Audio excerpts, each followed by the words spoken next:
பிரியமானவர்களே, எப்படி இருக்கீங்க? கர்த்தர் உங்களை ஆசீர்வதிப்பார். கர்த்தர் உங்களை மிகவும் நேசிக்கிறார். ஆண்டவர் உங்களை மறக்கவே மாட்டார். தம்மை நம்பி இருக்கிற ஜனங்களை அறிந்திருக்கிற தேவனை நம்ம ஆராதிக்கிறோம். we are worshiping the God who thinks about us. நம்மை பற்றி நினைக்கிற தேவனை நம்ம ஆராதிக்கிறோம். கர்த்தர் நம்மை நினைத்திருக்கிறார், அவர் நம்மை ஆசீர்வதிப்பார் என்கிற வசனத்தின்படி உங்களை மறக்கலை கர்த்தர். ஆபிரகாம் நிறைய ராஜாக்களோடு சண்டை போடுறார். தன்னுடைய 318 ட்ரைன்டு சோல்ஜர்ஸோடு கூட போய் ராஜாக்களை எதிர்த்து யுத்தமிட்டு திரும்ப வராரு. அப்போ அந்த ராஜாக்கள் கம்முன்னு இருப்பாங்களா? திரும்ப வந்து ஏதாவது செய்யணும்னு நினைப்பாங்க இல்லையா? அப்போ அந்த சூழ்நிலை வரும் பொழுது ஆண்டவர் ஆபிரகாமோடு இடைப்படுறார். ஆண்டவர் ஆபிரகாம்கிட்ட சொல்கிறார், ஆபிரகாம் நீ பயப்படாத. இன்னைக்கு பல எதிரிகளோட நீ யுத்தம் பண்ணியிருக்க, பலர் உனக்கு விரோதமாக சூழ்ந்திருக்கிறாங்க. ஆனால் நீ பயப்படாத, நான் உன் கூட இருக்கிறேன், நான் உனக்கு கேடகமாக இருப்பேன், நான் உனக்கு மகா பெரிய பலனாக இருப்பேன் அப்படின்னு ஆண்டவர் சொல்லியிருக்காரு. இன்றைக்கி அதே தான் உங்களுக்கும் கர்த்தர் சொல்கிறாரு. சில ஆவிகளோடு போராடி கொண்டிருக்கீங்களா? சில மனிதர்களோடு மிகுந்த போராட்டத்திற்கு நடுவில் வாழ்ந்து கொண்டிருக்கிறீங்களா? பயப்படாதீங்க, ஆண்டவர் உங்கள் கூட இருக்கார். ஆண்டவர் மிகப்பெரிய ஒரு கேடகமாக, மிகப்பெரிய ஒரு பலனாக ஆண்டவர் உங்களோடு கூட இருக்கார். ஆதியாகமம் 15:1 இருக்கும் இல்லையா? உங்களுடைய விசுவாசம், த ஃபெய்த், உங்களுடைய விசுவாசம் எல்லா பயத்துலேருந்தும் உங்களை வெளியில் கொண்டு வந்துடும். நீங்கள் ஆண்டவர் மேலே வைத்திருக்கிற விசுவாசம் அவ்வளோ பவர்ஃபுல். உங்கள் விசுவாசம் உலகத்தை ஜெயிக்கிற ஜெயம் என்று சொல்லி வேதம் சொல்லுகிறது. நீங்கள் கர்த்தர் மேலே நம்பிக்கை வச்சிட்டிங்கன்னா யார் எதிராக வந்தாலும் நீங்கள் கவலைப்பட மாட்டீங்க. கர்த்தர் கூட நின்று அழகாக அந்த காரியங்களை உங்கள் வாழ்க்கையை ஆசீர்வதித்து உங்களை வழிநடத்தி செல்லுகிறதை நீங்கள் பார்க்க போகிறீர்கள். அதான் சொல்லியிருக்காரு பாருங்க, இஸ்ரவேலே நீ பாக்கியவான், கர்த்தரை அறிந்து கொண்ட தேவ ஜனமே நீ பாக்கியவான் என்று சொல்லி வேதம் சொல்லுகிறது. கர்த்தரால் ரட்சிக்கப்பட்ட ஜனமே உனக்கு ஒப்பானவன் யார்? உங்களுக்கு நிகராக, உங்களுக்கு ஈக்குவலாக யாரால் நிற்க முடியும்? தேவன் நம் பட்சத்தில் இருக்கும்போது நமக்கு விரோதமாக இருப்பவன் யார் என்று சொல்லி வேதம் சொல்லுகிறது. தேவன் உங்கள் பட்சத்தில் இருக்கார், யார் இருக்கா? சர்வ சேனைகளையும் வானாதி வானங்களையும் பூமியும் உருவாக்கினவர், அவருடைய துணையோடு நீங்கள் வாழ்ந்து கொண்டிருக்கிறீங்க, அவருடைய ஒத்தாசையோடு நீங்கள் வாழ்ந்து கொண்டிருக்கீங்கும் போது who can able to stand against the God's people? எங்கிருந்தாலும் உதவி வரும். உனக்கு சகாயம் செய்யும் கேடகமும் உனக்கு மகிமை பொருந்தின பட்டயமும் அவரே. உபாகமம் 33:29 இருக்கும். அவர்தான் உங்களுக்கு சகாயம் செய்கிற கேடகம், மகிமை பொருந்தின பட்டயம். ரெண்டுமா ஆண்டவர் இருப்பார். உன் சத்துருக்கள் இச்சகம் பேசி அடங்குவார்கள். இச்சகம் பேசுவாங்க. இன்னைக்கு தப்பாக பேசுகிறவங்க பேசட்டும், ஏதோ பேசுகிறாங்களே, அப்படி நினைக்கிறாங்களே, இப்படி நினைக்கிறாங்களே, என்ன அப்படி நியாயந்து இருக்கிறாங்க, இப்படி நியாயந்து இருக்கிறாங்க, அந்த மாதிரி இருக்கிற ஜனங்களுக்கு நடுவில் இருக்கிறீங்களா? பேசிட்டு விடுங்க. ஆண்டவர் என்ன சொல்லியிருக்காருல்ல, உன் சத்துருக்கள் இச்சகம் பேசி அடங்குவார்கள். இன்னும் சொல்ல போனால் உங்கள் சத்துருக்கள் இச்சகம் பேசி கர்த்தர் அவர்களை அடக்குவார், கர்த்தர் அவர்களை டீல் பண்ணுவார். கர்த்தர் கையில் கொடுத்தாச்சு. சங்கீதம் 84:9 இருக்கும், என் கேடகமாகிய தேவனே என் மேல் கண்ணோக்கமாயிரும், நீர் அபிஷேகம் பண்ணினவனுடைய முகத்தை பாரும். இங்கே சங்கீதக்காரன் ஜபிக்கிறார், நீங்கள் அபிஷேகம் பண்ணின முகத்தை நோக்கி பாருங்க. கர்த்தர் தன்னால் அபிஷேகம் பண்ணப்பட்ட ஜனங்களை நோக்கி கரிசனையோடு பார்த்து கொண்டிருப்பார். நீங்கள் கர்த்தரால் வேறு பிரித்து எடுக்கப்பட்டு கர்த்தருடைய முகத்தையே நோக்கி பார்த்து கொண்டிருக்கிறீங்க. அபிஷேகிக்கப்பட்ட உங்களுடைய முகம் அப்பாவுடைய கண்ணு முன்னாடி இருந்துகிட்டே தான் இருக்கும். அவர் அந்த அபிஷேகம் பண்ணப்பட்ட தேவ ஜனம் என்பது தேவனுக்கு விசேஷமானவர்கள். ஆமென். ஆண்டவர் என்ன சொல்கிறார்? நீ பயப்படாதே, நீ பயப்படாதே, டு நாட் ஃபியர். உபாகமம் 14:13 இருக்கும். மோசே ஜனங்களை நோக்கி சொல்கிறார், நீங்கள் பயப்படாதீங்க, நீங்கள் நின்று கொண்டு கர்த்தர் உங்களுக்கு செய்யும் ரட்சிப்பை பாருங்கள். கர்த்தர் எவ்வளோ பெரிய ரட்சிப்பை தரப்போகிறார். கலக்கத்தோடு இருக்கிறீர்களா? முன்னாடி மிகப்பெரிய ஒரு தடை இருக்கிறது, எப்படி இதை தாண்டி போவேன் என்று தெரியவில்லை என்று கலக்கத்தோடு இருக்கீங்களா? ஆண்டவர் இங்கே சொல்லியிருக்கார், பயப்படாது, கர்த்தர் உங்களுக்கு செய்கிற ரட்சிப்பை பாருங்கள், கர்த்தர் உங்களுக்கு செய்கிற வல்லமையான கிரியைகளை நீங்கள் பார்க்க போகிறீர்கள். God is going to do mighty things, mighty things. அவ்வளோ பெரிய மகிப்பனை நம்ம ஆராதிச்சுட்டு இருக்கோம். இன்று நீங்கள் காண்கிற எகிப்தியரை இனிமேல் என்றைக்கும் காணாதிருப்பீர்கள், என்றைக்கும் நீங்கள் காண மாட்டீர்கள். ஏன்? 400 வருஷமாக அவர்கள் ஒடுக்கினார்கள். 400 வருஷம் நல்லா சிக்கிட்டானுங்க இந்த ஜனங்கன்னு சொல்லி தலைமுறையாக ஒடுக்குனாங்க. இன்னைக்கு தலைமுறையாக ஒடுக்கப்பட்டு சூழ்நிலையில் இருக்கீங்களா பிரியமானவர்களே? இன்று காண்கிற எகிப்தியனை இனிமேல் நீங்கள் காண மாட்டீர்கள். நான் தான் உட்காந்து ஒரு சின்னதாக ஒரு இமேஜினேஷன் பண்ணேன், என்னோட இமேஜினேஷன். அதாவது நீங்கள் யோசிச்சு பாருங்கள், இன்று காண்கிற எகிப்தியரை இனிமேல் காண மாட்டீர்கள்னு சொல்லியிருக்காங்க. நம்ம பரலோகத்துக்கு போகும்போது கண்டிப்பாக சொல்கிறேன், பல கோடி ஜனங்க அங்கே இருப்பாங்க. கர்த்தரால் ரட்சிக்கப்பட்ட ஜனங்கள் மோட்ச ராஜ்யத்துக்குள்ளே நுழையும் போது கொஞ்சம் பேர்லாம் கிடையாதுங்க. அங்கே பல கோடி தலைமுறையாக வாழ்ந்தவங்க, மரித்து எழுந்தவங்க அவ்வளோ பேர் இருப்பாங்க இல்லையா? யோசிச்சு பாருங்கள். எல்லாருமே கர்த்தரை துதிப்பார்கள். நீங்கள் சின்னவங்கலேருந்து பெரியவங்க, every one will praise the Lord. நீங்கள் சுற்றி பார்க்குற எல்லாரும் ஆண்டவரை துதிக்கிறவங்களா தான் இருப்பாங்க. எப்படிப்பட்ட ஒரு உலகத்துக்கு நீங்கள் நுழைய போகிறீங்க யோசிச்சு பாருங்களேன். எகிப்தியனே இல்லாத உலகம், பிசாசு பிடித்த மனிதனே இல்லாத உலகம், தேவ மகிமையால் நிரப்பப்பட்ட ஒரு உலகம். அந்த மாதிரி ஒரு உலகத்துக்குள்ளே போக தான் கர்த்தர் நம்மளை அழைச்சிருக்கிறார். சரி, இன்னொரு இடத்துல பார்த்தீங்கன்னா சினாய், இதை வச்சு நான் உங்களுக்கு ஒரு காரியத்தை பேச போகிறேன். அப்படின்னாலே பாவ வாழ்க்கையில் குறுக்க வந்தாவே நமக்கு சினாய் ஞாபகத்துக்கு வந்துடணும். பாவம் நம்ம வாழ்க்கையில் குறுக்க வந்தாவே என்ன ஞாபகத்துக்கு வந்துடணும்? சினாய் நமக்கு ஞாபகத்துக்கு வந்துடணும். நீங்கள் பார்த்தீங்கன்னா மோசே ஜனங்களை நோக்கி, பயப்படாதிருங்கள், உங்களை சோதிப்பதற்காகவும் நீங்கள் பாவம் செய்யாதபடிக்கு தம்மை பற்றும் பயம் உங்கள் முகத்திற்கு முன்பாக இருப்பதற்காகவும் தேவன் எழுந்தருளினார். நம்ம பாவம் செய்யக்கூடாதுங்கிறதுக்காக, அவரை மேலே ஒரு ஃபியர் இருக்கணுங்கிறதுக்காக அவர் சீனாய் மலையில் நெருப்பாக இறங்கினார். சீனாய் மலையில் தேவன் இறங்கின விதத்தை நீங்கள் எடுத்து பார்த்தீங்கன்னா நடுக்கமாக இருக்கும். அப்படியே அந்த மலையே அதிரும். சீனாய் மலையில் நெருப்பாக இறங்குவார் மோசேட்ட பேசுறதுக்கு ஆண்டவர். இஸ்ரேல் ஜனங்கள்லாம் எங்களால் அவரோட சத்தத்தை கேட்க முடியல, பயங்கரமாக பார்த்து எல்லாம் டெரிஃபிக் ஆகிட்டாங்க. இஸ் அ மைட்டி க்ளோரியாக இறங்கினார் அந்த இடத்துல.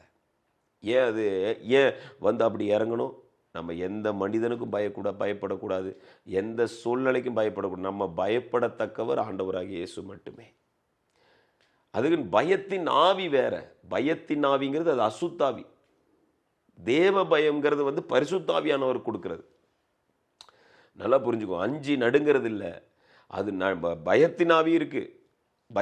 பிசாசு அந்த பயத்தை கொடுத்து எந்த காரியத்தை பார்த்தாலும் பயம், எதை செய்யறதுக்கும் பயம், எதுக்கானாலும் பயம். நம்ம வண்டி எடுத்தாலும் பயம், ஏதாவது ஒரு பிஸ்னஸ் பண்ணலான்னாலும் பயம், எல்லாத்தையும். அது ஒரு பயத்தின் ஆவி.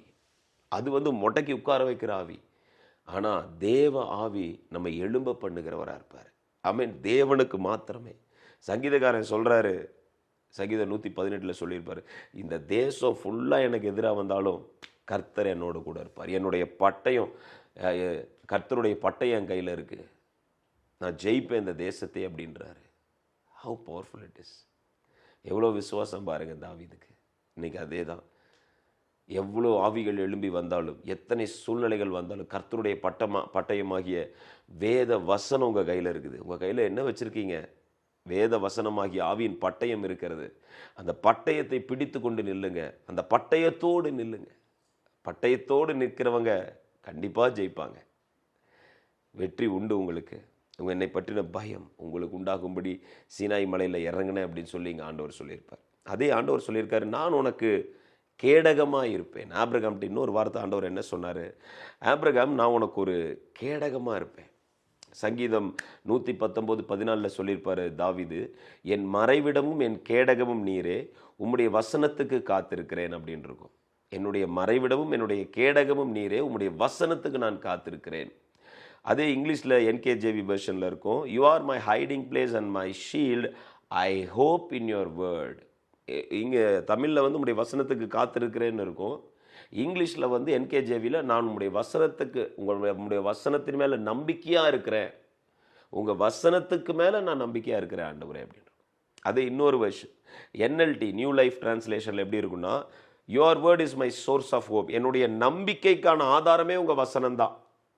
அதாவது வெளிச்சம் இந்த பூமிக்குள்ளே வருது, இந்த வெளிச்சத்துக்கான ஆதாரம் சூரியன் தான். சூரியன்ட்டு வெளிச்சம் புறப்பட்டு தான் நம்ம நேச்சுரலாக பார்க்குற இந்த லைட் இந்த உலகத்துக்குள்ளே வருது. அது எதர் நேராக வந்தாலும் சரி, நிலாலப்பட்டு வந்தாலும் சரி, it is coming from sun தான் சோர்ஸ்.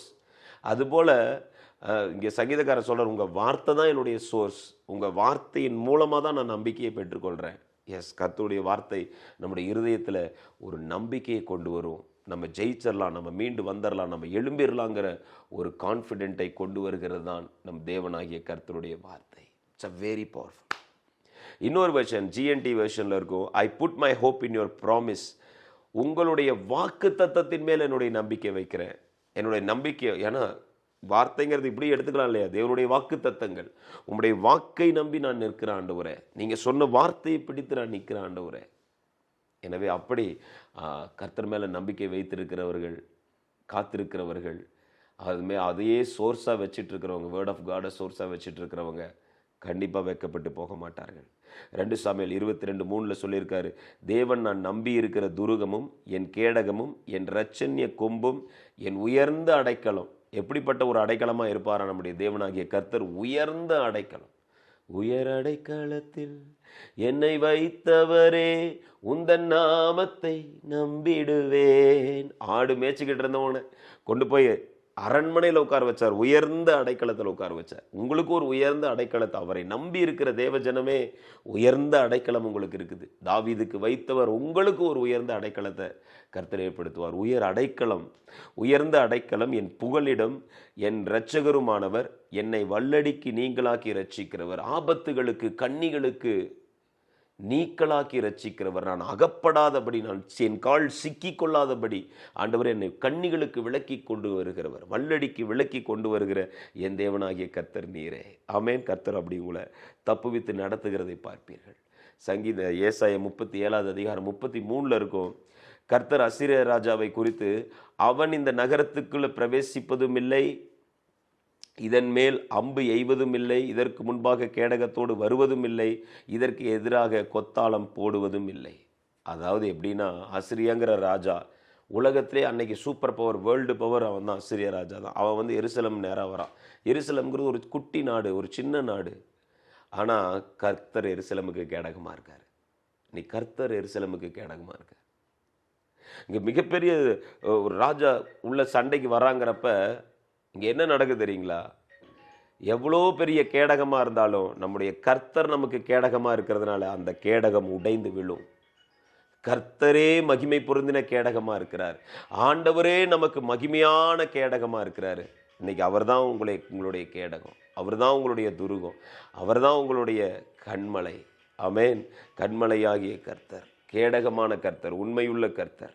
Thank you Holy Spirit. இந்த கேடகங்கிறது புதிய ஏற்பாட்டில் எங்கே வந்திருக்குன்னா, புதிய ஏற்பாட்டில் எபேசியர் 6:16 கேடகங்கிறத புதிய ஏற்பாட்டில் ஒரே முறை தான் பயன்படுத்தப்பட்டிருக்கும்.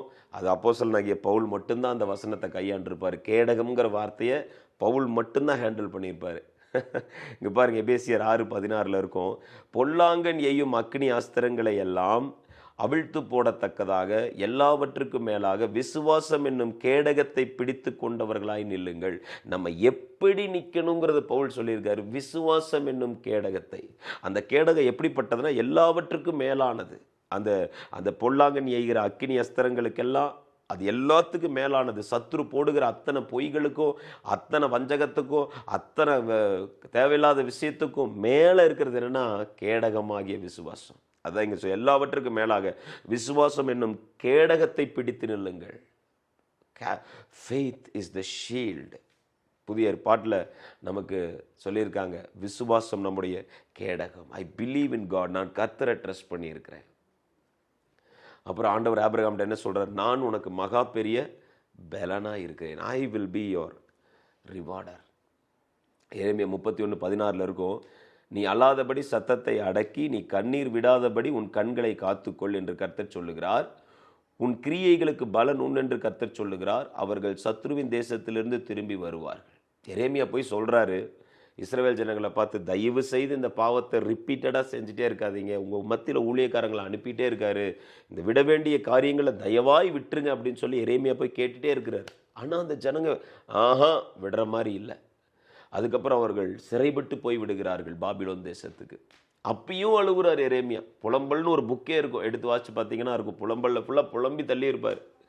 ஐயோ என் ஜனங்க இப்படி ஆயிட்டாங்களே அப்படின்னு சொல்லி ஒரு வேதனை. அப்போ ஆண்டவர் அதுக்கு பதிலாக சொல்கிறார், நீ அழாதபடிக்கு உன் சத்தத்தை அடக்கிக்கொள், உன் கண்ணீர் விடாதபடி உன் கண்களை காத்துக்கொள், உன் கிரியைகளுக்கு பலன் உண்டு. நீ ஜெபிக்கிற இல்லையா, உன் ஜனங்கள் நான் விடமாட்டேன். அவர்கள் சத்ருவின் தேசத்திலிருந்து திரும்பி வருவார்கள். எவ்வளோ பெரிய சத்ரு அவங்கள பிடித்து கொண்டு போயிருந்தாலும் சரி, இன்னைக்கு எவ்வளோ பெரிய பிரச்சனைக்குள்ள அகப்பட்டிருந்தாலும் சரி, சபையோடு சேர்ந்து ஜெபம் பண்ணுங்க, ஊழியக்காரங்களோட இணைந்து கொள்ளுங்க, நல்ல ஜெபிக்கிறவங்களோட இணைந்து கொள்ளுங்க, எல்லாரும் சேர்ந்து ஒருமனப்பட்டு ஜெபம் பண்ணுங்க. ஆண்டவர் எவ்வளோ பெரிய சிறையிருப்புல இருந்தும் கர்த்தர் உங்களை வெளியே கொண்டு வந்துடுவார். நம்முடைய கர்த்தர் எவ்வளோ பெரிய சிறையிருப்பு இருந்தாலும் சரி, ஊக்கமாக ஜெபிக்கும் பொழுது ஒரு மனதோடு சபையோடு சேர்ந்து ஜெபம் பண்ணுங்க, ஆண்டவர் ஒரு மிகப்பெரிய விடுதலை உங்களுக்கு கொண்டு வருவார். ஆமாம், எனக்கு கூட பார்த்தீங்கன்னா நம்முடைய சர்ச்சில் கிட்டத்தட்ட ஆல்மோஸ்ட் ஒரு 12 வருஷங்களுக்கு மேலே ஒரு கேஸ் நடந்துட்டு இருந்திருக்கு. அந்த கேஸை சால்வ் பண்ணுறதுக்கு வழியே இல்லை. எவ்வளோ ட்ரை பண்ணியும் முடியல அவங்கனால. ஆனால் ஜெபத்துக்கு வந்தாங்க ஒரு மனதோடு, நானும் பார்க்குற விசுவாசத்தோடு ஜெபம் பண்ணிகிட்டே இருக்கிறாங்க. ஆண்டவர் மகிமையிலிருந்து உத்தரவு போட்டார். அந்த கேஸை கர்த்தர் அற்புதமாக அந்த நம்ம சபைக்கு வர சகோதரனுக்கு சாதகமாக அநியாயமாக அவர் மேல் போட்டிருந்த கேஸை கர்த்தர் உடைத்து போட்டார். கர்த்தர் நல்லவருங்க, கர்த்தர் நல்லவர், கிரியை செய்கிறவர். எனவே மகா பெரிய பலனுமாய் இருப்பார். கொலோசியர் 3:23 இருக்கும், நீங்கள் கர்த்தராகிய இயேசு கிறிஸ்துவை சேவிக்கிறதுனாலே கர்த்தர் சுதந்திரமாகிய பலனை கர்த்தராலே பெறுவீர்கள். அவரை விசுவாசிக்கிறதுனால, அவரை சேவிக்கிறதுனாலே சுதந்திரம் நிச்சயமாக உண்டு. நீங்கள் குமாரன் உங்களை விடுதலையாக்கினால் மெய்யாகவே நீங்கள் விடுதலையாவீர்கள். நல்ல ஒரு விடுதலையான வாழ்க்கைக்குள்ள, சமாதானமுள்ள, கர்த்தரை துதிக்கக்கூடிய வாழ்க்கைக்குள்ள கர்த்தர் உங்களை பிரவேசிக்க பண்ண போகிறார். கர்த்தர் உங்களை ஆசீர்வதிக்கவே ஆசீர்வதிப்பாராக. God bless you.